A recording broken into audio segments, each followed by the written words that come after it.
Dieu, mon Dieu, je te cherche pour m'abandonner à toi. Frères et sœurs dans le Christ, face à l'action salvifique ou bienfaisante de Dieu dans nos vies, il importe de lui rendre grâce. Cela est surtout important lorsque pour arriver à ce bien, on est passé par bien de preuves, un peu comme ce qui est relaté dans la première lecture.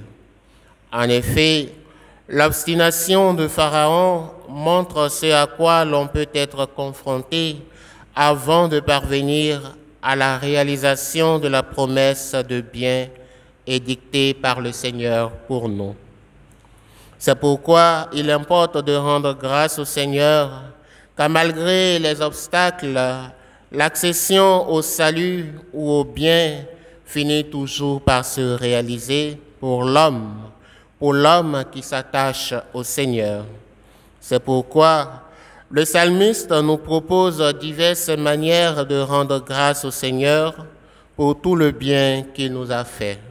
Par exemple, élever la coupe du salut, invoquer le nom du Seigneur ou faire une action de grâce, ou encore tenir ses promesses envers lui.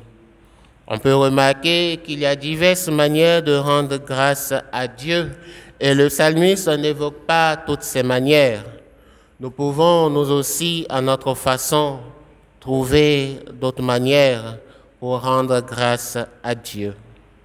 Mais on peut remarquer dans la première manière évoquée par le psalmiste, c'est-à-dire élever la coupe du salut, on peut remarquer que c'est prendre part, par exemple, à la messe où toute l'assemblée chante et reconnaît l'agneau pascal en Jésus et Eucharistie. Car le mémorial de la Pâque nouvelle, en signe de la Pâque des Hébreux dont parle la première lecture, c'est l'Eucharistie pour nous les chrétiens. C'est la plus grande action de grâce que nous pouvons offrir au Seigneur. Même si nos chants n'ajoutent rien à ce qu'il est, c'est-à-dire à sa nature divine, il nous rapproche de lui et c'est lui-même qui nous inspire de lui rendre grâce, nous dit la préface commune numéro 4 de la liturgie. Ainsi, en donnant l'ordre à Moïse de commémorer la sortie d'Égypte, la délivrance, le salut opéré par le Seigneur, lui-même nous invite à une reconnaissance tout simplement pour sa magnificence à notre égard. Et les motifs d'action de grâce ne manquent pas dans notre vie. Mais combien sommes-nous à le faire? On en conclut que la prière du chrétien ne doit pas être seulement une prière de demande, mais doit aussi être une prière de remerciement. Le mardi dernier, dans notre prière, nous disions pour le jaculatoire, « Seigneur, c'est l'heure de ta grâce.